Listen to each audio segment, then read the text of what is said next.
At 18, my dad threw my bag onto the lawn and said, "You'll come crawling back when the real world hits." My mom just watched from the doorway and turned off the porch light. I left with nothing but rage and never looked back. Now I'm 27, and this morning, my inbox was flooded. They need help. And this time, I'm the one not answering. I, 27M, never thought I'd be writing this story, but after what happened this morning, I can't keep it inside anymore.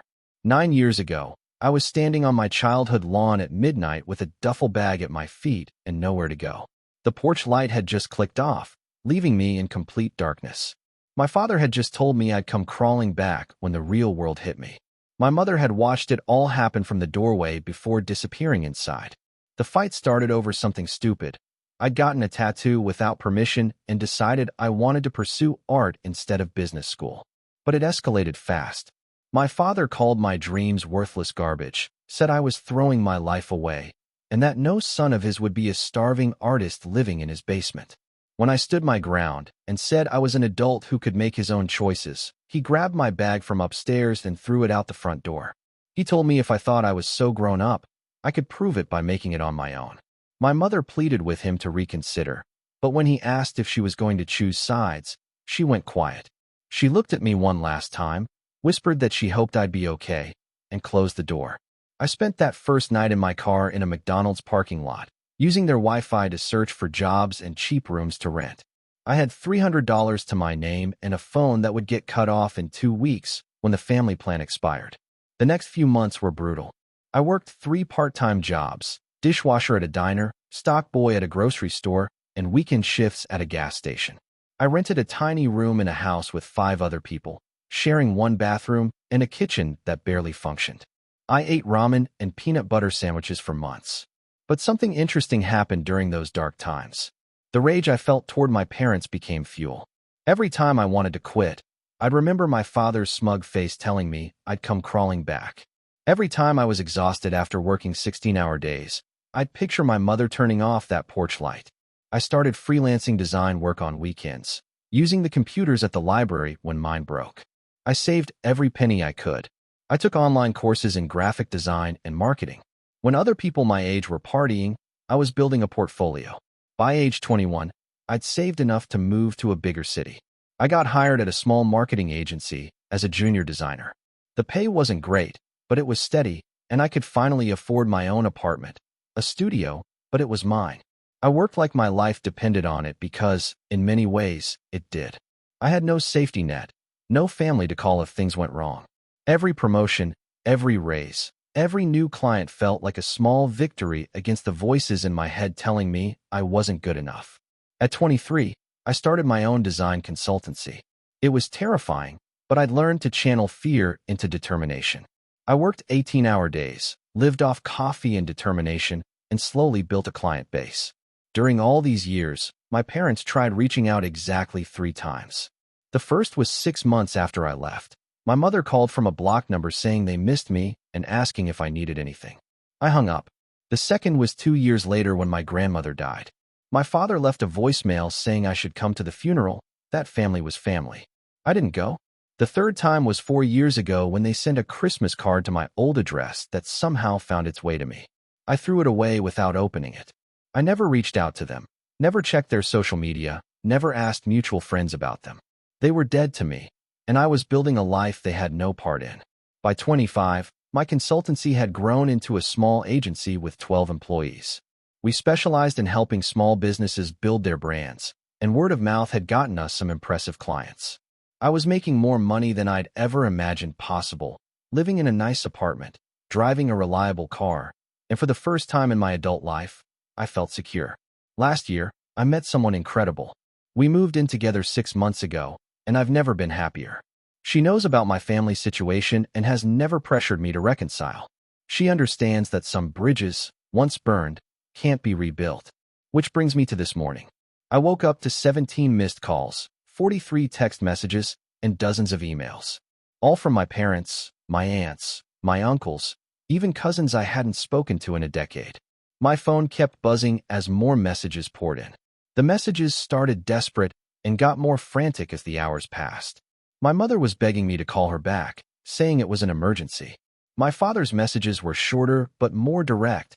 They needed to talk to me immediately about something important. My aunts were trying different approaches. One was guilt-tripping me about family obligations. Another was trying to catch me up on family news I'd missed. A third was telling me how much my parents had changed and grown over the years. But it was my cousin's message that gave me the real information I needed. She'd apparently been designated as the family messenger, and her text laid out the situation clearly. My parents were in serious financial trouble. My father's business had been struggling for years, and they'd been hiding it from everyone. They'd taken out loans against the house, maxed out credit cards, and borrowed money from relatives. Now everything was coming due at once. They were facing foreclosure on the house I grew up in. My father's business was going under, and they had creditors calling daily. They needed someone to help them figure out a payment plan, maybe co-sign for a loan, or potentially let them stay somewhere while they got back on their feet. The cousin explained that they'd exhausted all other options. My father's pride had prevented him from asking for help until now, but they were desperate. Someone had suggested they reach out to me, since apparently word had gotten around that I'd done well for myself. I sat in my kitchen, scrolling through message after message from people who hadn't bothered to check on me in 9 years. People who'd watched me get thrown out of my home as a teenager and hadn't thought to ask if I was okay. My girlfriend found me there an hour later, staring at my phone with what she later described as the most emotionless expression she'd ever seen on my face. She asked what was wrong, and I showed her the messages. She read through them quietly, then looked at me and asked what I was going to do. I realized in that moment that I felt absolutely nothing. No satisfaction, no vindication, no desire for revenge. No sympathy, no guilt, no obligation. Nothing.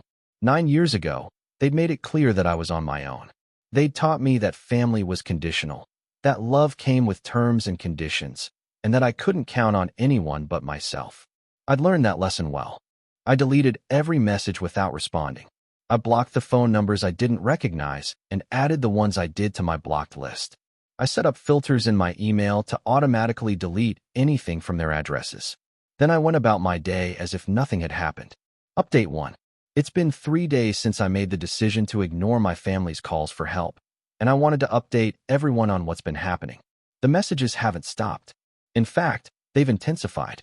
My parents have started reaching out through mutual friends from high school, old teachers. Even my high school guidance counselor somehow got my number and called to tell me my parents needed me. The tactics have evolved too. Initially, it was desperate pleas and explanations of their financial situation. When that didn't work, it shifted to guilt. My mother sent a long email about how she'd made mistakes, but she'd always loved me. My father sent one about how he'd been trying to protect me from making what he saw as bad decisions.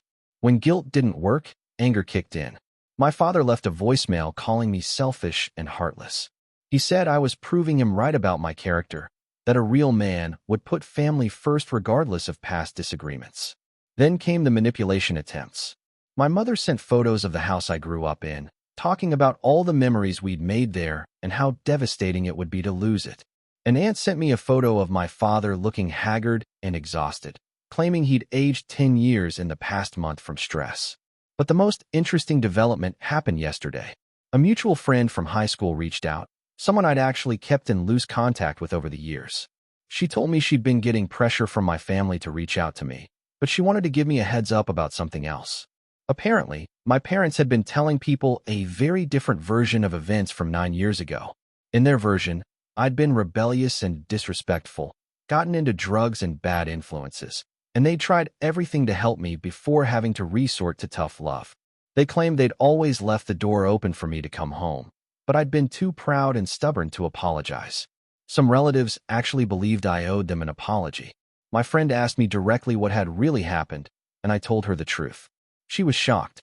She'd had no idea that I'd been thrown out for wanting to pursue art instead of business, or that I'd spent months homeless and working multiple jobs just to survive. She'd assumed I'd had some sort of falling out and had been too stubborn to make amends. She had no idea my parents had cut me off completely and that I'd built my entire life from nothing. This revelation was enlightening because it showed me something I hadn't considered. My parents had been rewriting history for years. They'd been playing the victim, telling people they were the ones who'd been abandoned and hurt by an ungrateful child. Last night, I made a decision that I think will surprise some people. I'm not going to continue hiding what happened. I wrote a detailed email to that mutual friend, laying out exactly what had occurred 9 years ago. I included the timeline of how I'd survived those early years, how I'd built my career, and how my parents had made exactly 3 attempts to contact me in 9 years, all of which I'd ignored. I told her she was free to share this information with anyone who asked. I was done letting my parents control the narrative. Within hours, my phone started buzzing again. But this time, the messages were different.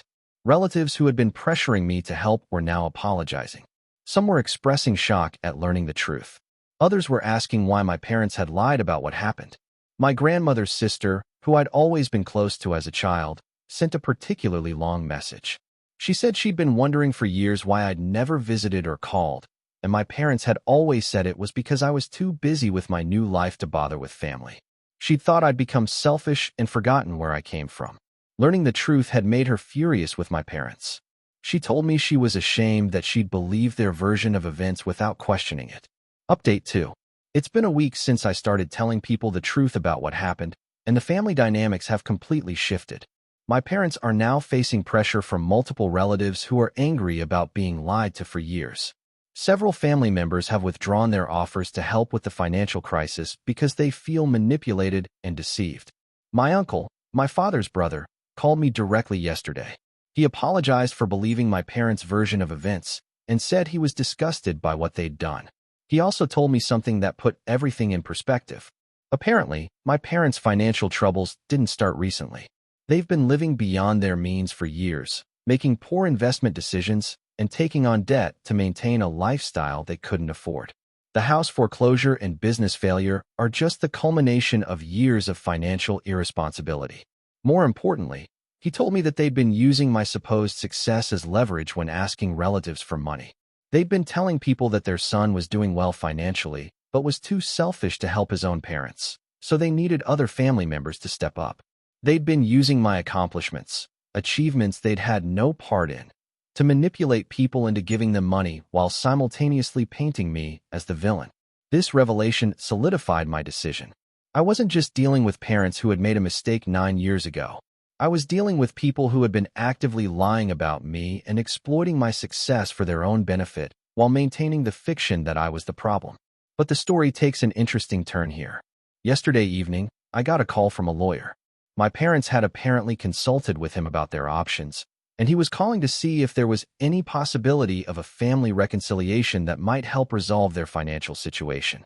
He was professional but clearly uncomfortable with the conversation.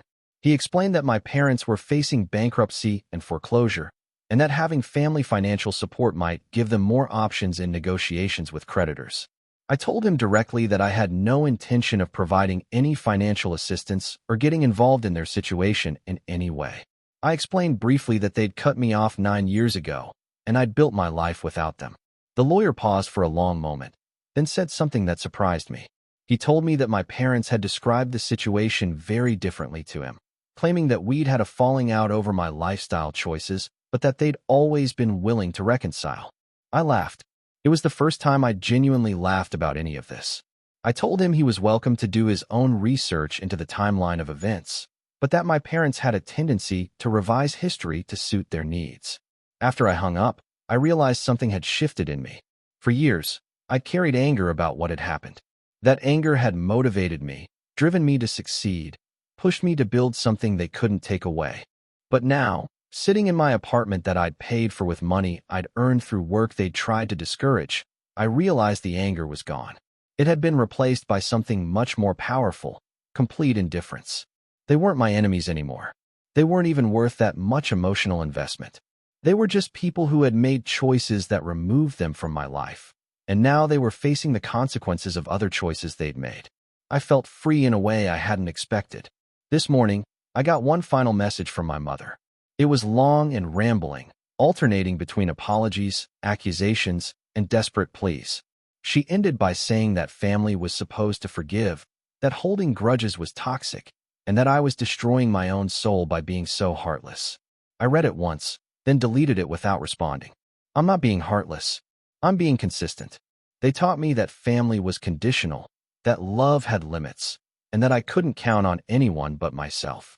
They taught me that actions have consequences and that pride was more important than relationships.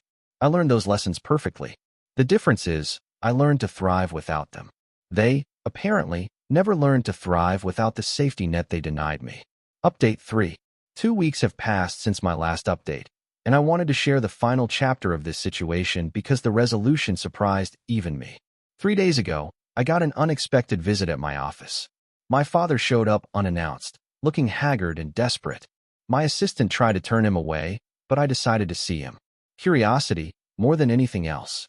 He sat across from my desk in my office, a space I'd built through years of work he'd dismissed as worthless, and looked around with what I can only describe as bewilderment.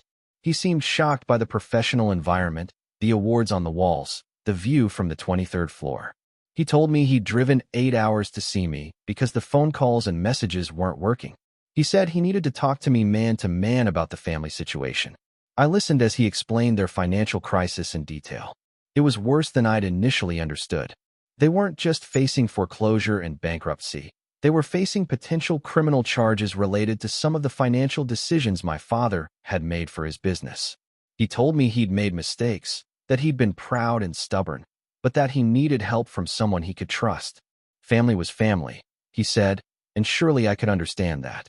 I let him finish. Then I asked him one simple question. Did he remember what he'd said to me the night he threw my bag on the lawn? He looked uncomfortable and said that was a long time ago, that we'd both said things we didn't mean, that it was time to move past old grievances. I told him I remembered his exact words, that I'd come crawling back when the real world hit me, that no son of his would be a starving artist living in his basement. He tried to interrupt, to explain that he'd been trying to motivate me, that he'd always believed in me even if he'd expressed it wrong. I stood up and walked to my window, looking out at the city skyline. I told him he'd been right about one thing. The real world had hit me. It had hit me hard and repeatedly for years. But I hadn't come crawling back.